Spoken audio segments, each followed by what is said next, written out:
Thanks for joining us tonight. Davenport is getting closer to reducing train noise downtown. Maddie France joins us in studio to show us what a quiet zone is and the impact it's expected to have. Good evening, Maddie. Hey, John. A quiet zone is a section of railroad where conductors don't have to blow their horns, but each crossing needs to meet certain safety standards, like flashing lights and gate arms. Davenport has 14 public and private crossings in the project area. The city can make some of the safety upgrades itself, but these 8 crossings here need to be improved by CPKC.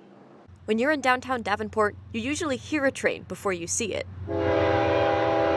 At one point, you'd not even hear the horn anymore. Karina Mendez is a server at Dalua on the River, right next to the train tracks. She says she's not bothered by the horn, and plenty of diners love to watch trains go by. A lot of families come here, and the kids are like, "Oh, look at the train," and they even go this sign.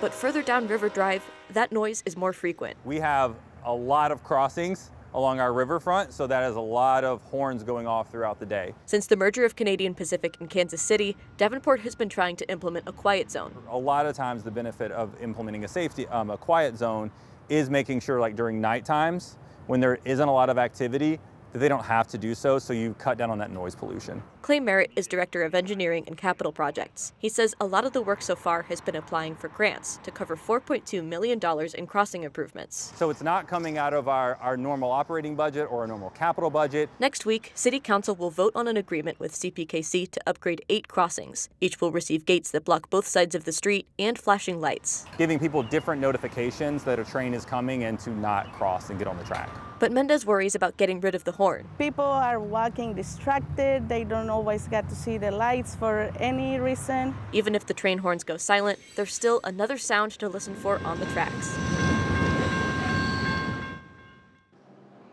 The Federal Rail Administration will pay for 80% of the project, about $2.7 million.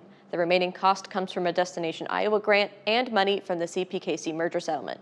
Merritt expects the project to finish by fall of next year, but hopes to see construction start by the end of this year. John? All right, Maddie, thank you. And a recent study from the Federal Rail Administration says quiet zones don't have a statistical impact on trespass casualties.